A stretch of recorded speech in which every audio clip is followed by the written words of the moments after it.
Alright, now let me tell the guys that we are ready. The streamers are ready.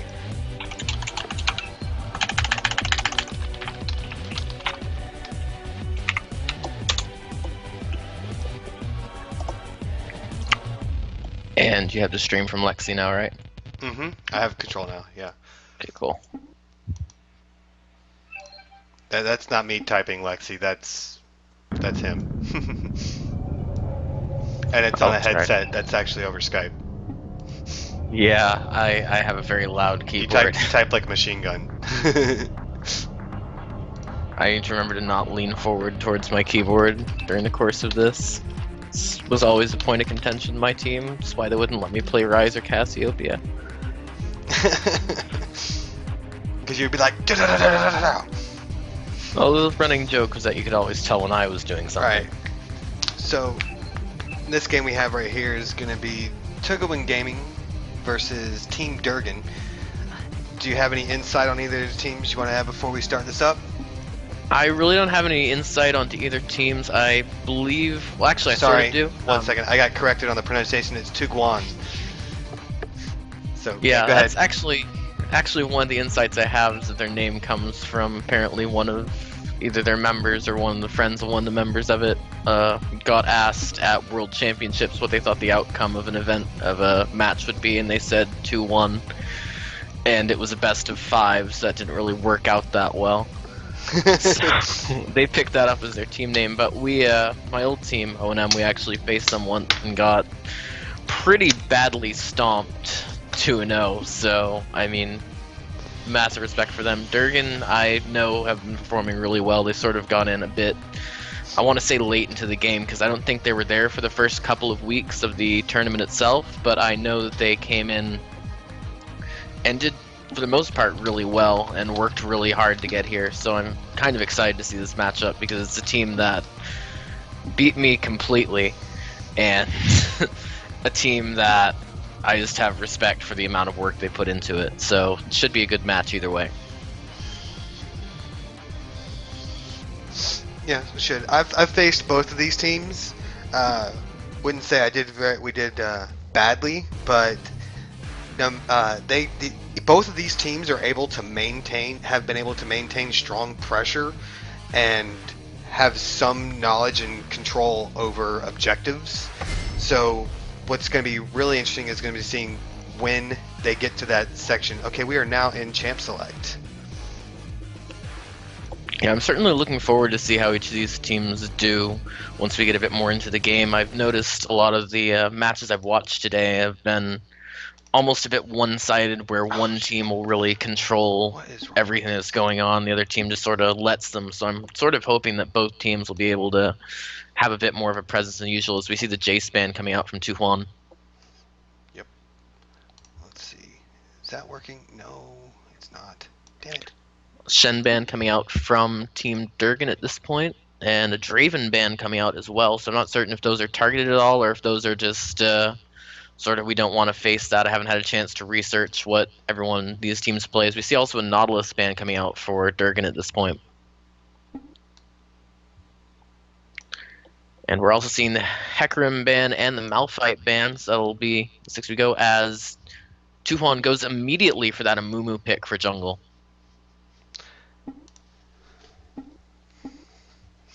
I'm pretty sure I got the summoner spells covered up, but can't really... Oh, I did that the first time I was streaming a match for this. I realized right afterwards that I had the thing that's supposed to cover him up underneath everything else, as we're now seeing a Thresh pickup and possibly, yeah, Thresh Varus for the bot lane for DRGN.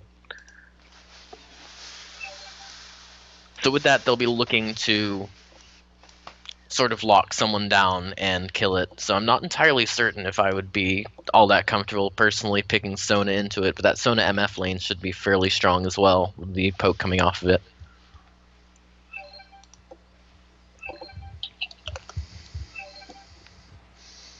God dang it. I can't get it to align properly. It must be the resolution of my client right now. Trying to fix it, Lexi. Let's see if this is going to work. All right, now it looks like maybe a Zac pickup for Team Durgan. We see them sort of hovering over that, and they will lock that in. Not certain if that's going to go jungle or perhaps top lane. I know we've seen both in the Yeah. past. I'm just waiting to see what else they will pick up in this round. And a Nivea pick for the mid lane. That would be a fairly interesting one. And Nivea always one of, I know, my personal favorites to watch. I played quite a bit of her for a while, and it's always very interesting to see how well someone can do with them at this level of play, because I know she's a bit of a tricky champion to get used to, especially with the last hitting and like that, where her attack animation's a bit unkind at first, to put it charitably. So we will see the Nivea locked in for the mid lane for Team Durgan, and we'll now wait to see what the last two picks for Tuhwan will be. And I really hope I'm pronouncing that right, but we'll pretend I am, and if it's not, then we'll pretend I am anyways. So,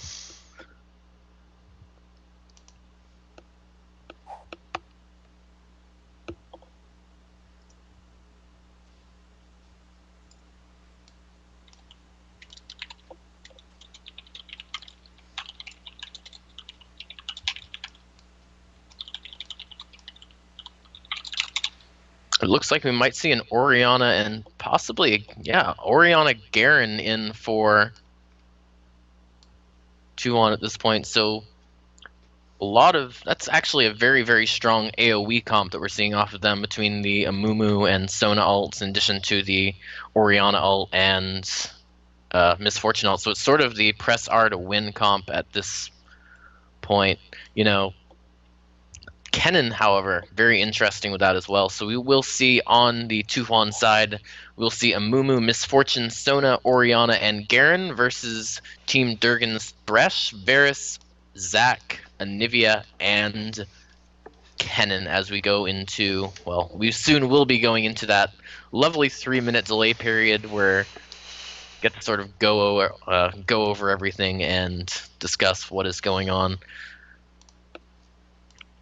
So just looking at it right now, I mean, that bot lane is going to be very interesting. One thing that doesn't really get talked about a lot whenever you see like a Sona is the fact that she has a very large hitbox, which is very interesting when you have, say, a Thresh or a Blitzcrank.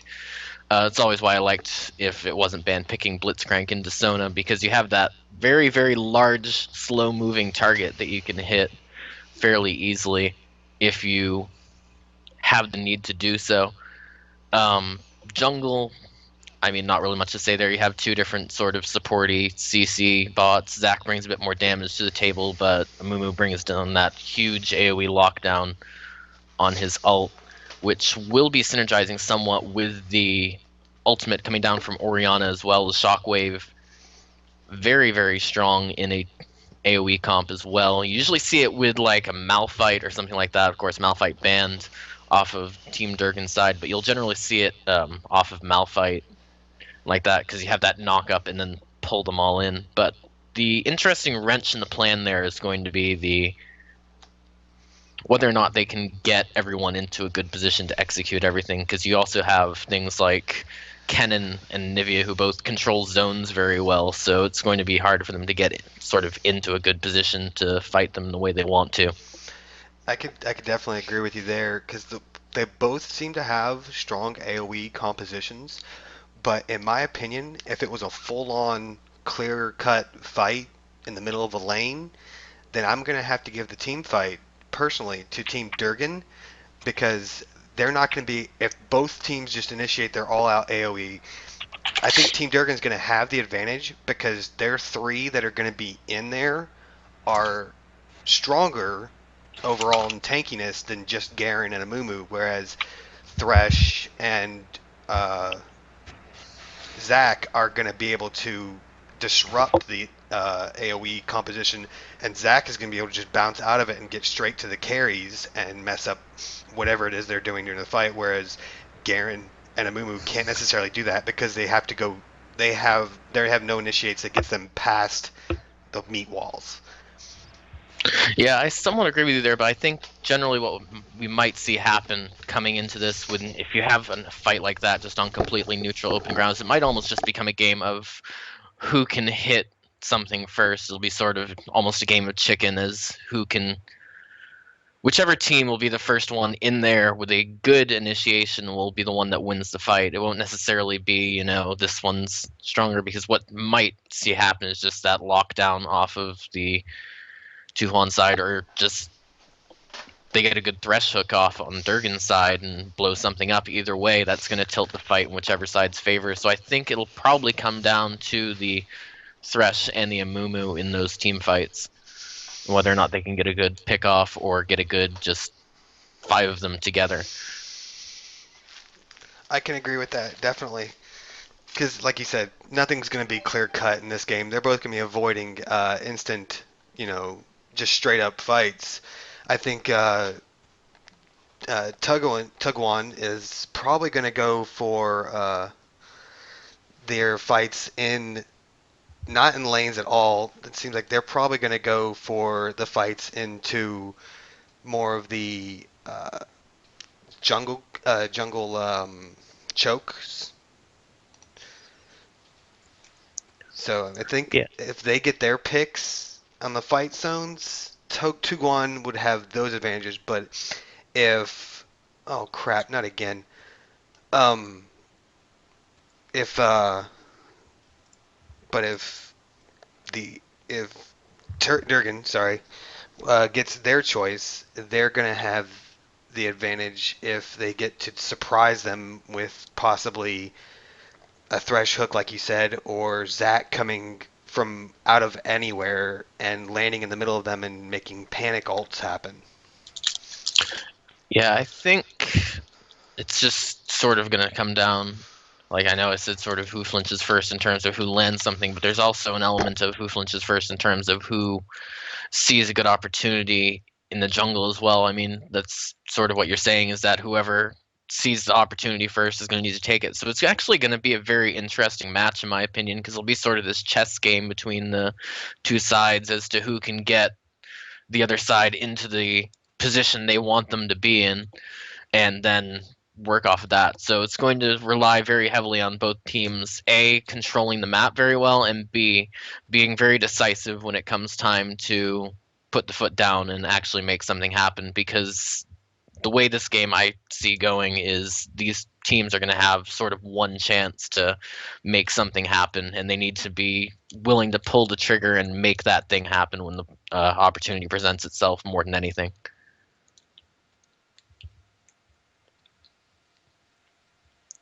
So we're pretty much loaded up into game now, so we're excited to see. One thing we didn't talk about is the teleport on Garen versus the Ignite on Kennen. That's going to give Tuhan a lot of early sort of map control as well, because they can have that Garen come down from top lane a lot more easily without necessarily the threat of just losing immediately a tower up top or like that. So that extra mobility should help them quite a bit as well.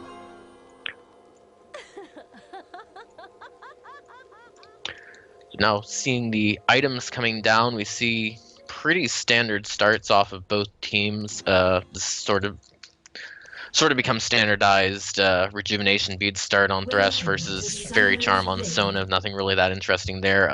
Kennen up top starting Rejuvenation bead, Ward's pots. So sort of looking to stay up there for a little while at least.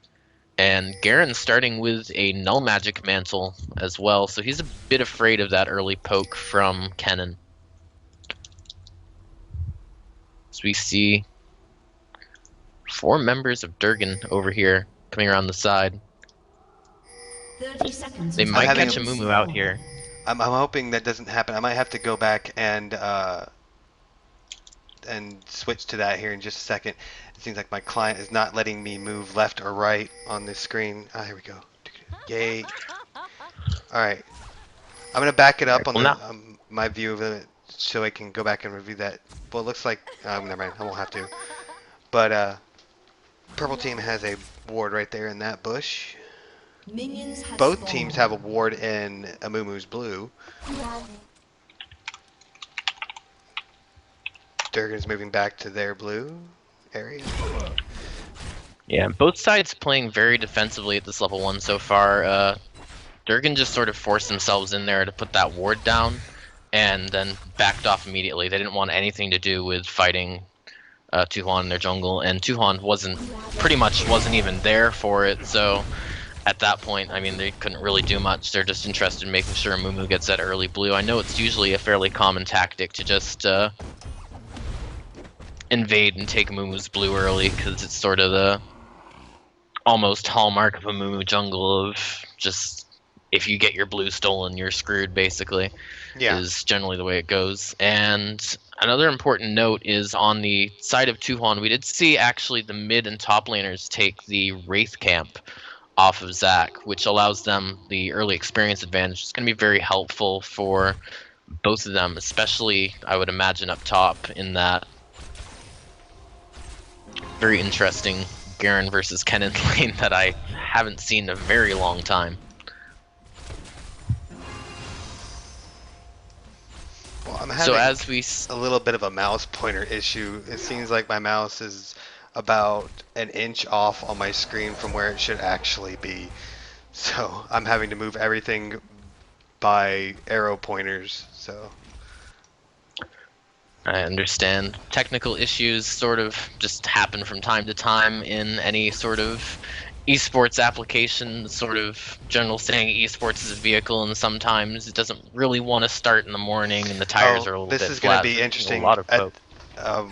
Looks like, nope, Zac is not going to be able to get anything going off top, but Amumu did come for an early level 2 gank time for bottom. Doesn't look like he managed to burn any flashes or any of their summoners top or bottom. So yeah, I was watching that gank in bottom lane. What happened was he came in sort of right as Varus landed a really excellent piercing arrow onto Misfortune. So their bot lane was a little bit forced back, so they weren't able to just react in time. So we're seeing some action going on in mid lane, and Nivea will flash to get the egg off of Orianna. Mumu is there, and it looks like they will pick up first blood onto... Oh, I missed that cannot engagement. read the name. That is Melthar's XX. Yeah, unfortunately the text has gotten too small on my screen above everyone's little portrait, so I can't read names, so my apologies for that. Amumu's pinging on Kennen, but he doesn't know that Zac is right behind him coming into this engagement. He doesn't go for Bandage Toss just yet. He's probably waiting for the flash to hand him there. They're getting some pretty good damage on him. He misses the Bandage Toss. In comes Zac, dropping the slow on the Amumu, who's trying to fight. Ooh, turns back a little bit. Kennen coming in with the W's. Oh, a little bit of shock treatment there for Garen. Zac puts a little brown pound in, and Amumu gets stunned at the very end of that engagement. Very, very bad for Tuguan in that little engagement because Zac was right there ready. Yeah, hold on just a moment. I'm having some small issues that I'm getting fixed up for here. Hey there. Sorry, everybody, about the technical difficulties that we're having. Hang tight here and we should get a stream swap. Is there other technical difficulties that are happening besides the having to move with my arrow keys? Yes, there are. But it's okay. Just hang tight there. You guys keep going and I'll tell you in just a second. Yes, we are seeing a bit of an engagement down in bot lane. Misfortune picking up a kill onto Thresh, but it looks like Varus might... Nope, not quite going to pick up the shot on the Misfortune. Misfortune going to turn around to get him. Will get picked off by Varus, as Varus getting picked off by Sona. So 2 kills for the blue side, 1 each on Sona and Misfortune for 1 kill onto Varus. Yeah, sorry, I would have jumped in on that, but I was trying to figure out what else was going wrong in the stream besides what I already know of having to deal with. Yeah, like I was sort of saying, you know, esports is a vehicle, and sometimes it just doesn't really want to work the way you intend it to. Oh, sometimes looks like a little bit of damage is going out on up. Zac there by Orianna as she catches him coming around the jungle into mid lane. He looks like he's still going to try and hold up in mid. Ooh. Yeah, I believe he does have his passive up, so there's not really too much risk for him being there, aside from that long cooldown being down. Allows him to sort of not lose that experience off of the mid lane. As Anivia shows back up to take the lane back over. So Mumu at this Back time to was going to front. look to take Wraiths. Zach is backing. There's a ping. They probably were pinging for that ward that got dropped into that bush to let them know what was there. Is Sona going to go for the counter pink? Ooh, counter pink happens. Oh, Misfortune gets hooked by Thresh. Oh, Draven drops. Oh, misses his slow there a little bit, but here comes the piercing arrow. Drops it right onto Misfortune. Doesn't look like she's going to get caught, though, but Sona might take a little bit of death here. Ooh, there goes the flash from Sona, getting her out of the engagement, and no kills for either side.